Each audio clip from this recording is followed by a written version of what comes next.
বড়দিনের আগেই শহর জুড়ে শীতের ব্যাটিং শুরু। বুধবার 24শে ডিসেম্বর কলকাতার আকাশ প্রধানত পরিষ্কার থাকলেও ভোরে ও রাতে অনুভূত হচ্ছে কনকনে ঠান্ডা। উত্তরে হাওয়ার অবাধ প্রবেশের ফলে উৎসবের মরশুমের শুরুতেই শীতপ্রেমীদের মুখে হাসি ফুটেছে। আলিপুর আবহাওয়া দপ্তরের দেওয়া তথ্য অনুযায়ী আজকের দিনটি বেশ ঠান্ডা দিয়েই শুরু হয়েছে। আজ সর্বনিম্ন তাপমাত্রা 15.4 ডিগ্রি সেলসিয়াস। বেলা বাড়ার সাথে সাথে তা 18.6 ডিগ্রি সেলসিয়াসের আশেপাশে থাকবে। সারাদিনের গড় তাপমাত্রা থাকবে 19.4 ডিগ্রি সেলসিয়াস। বাতাসে জলীয় বাষ্পের পরিমাণ প্রায় 76%, যার ফলে ভোরের দিকে কুয়াশা দেখা দিয়েছিল। উত্তর দিক থেকে আসা ঠান্ডা হাওয়ার প্রভাবে শহরের তাপমাত্রায় এই পতন লক্ষ্য করা যাচ্ছে। শুধু কলকাতা নয়, দক্ষিণবঙ্গের জেলাগুলিতেও শীতের দাপট বেড়েছে। বিশেষ করে পুরুলিয়া, বাঁকুড়া, বীরভূম ও পশ্চিম বর্ধমানের মতো পশ্চিমাঞ্চলের জেলাগুলিতে পারদ 11 থেকে 12 ডিগ্রি সেলসিয়াসের ঘরেই ঘোরাফেরা করছে। অন্যদিকে উত্তরবঙ্গে শীতের প্রকোপ আরও বেশি। দার্জিলিং ও কালিম্পংয়ের পার্বত্য এলাকায় তাপমাত্রা 5 থেকে 6 ডিগ্রিতে নেমেছে।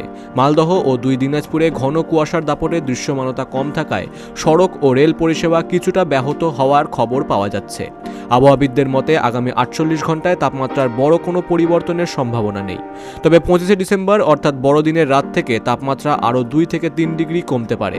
অর্থাৎ বছরের শেষে কলকাতা ও সংলগ্ন এলাকায় হাড় কাঁপানো ঠান্ডা আমেজ বজায় থাকবে।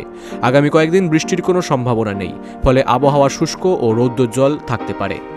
Bureau report, big news Bangla.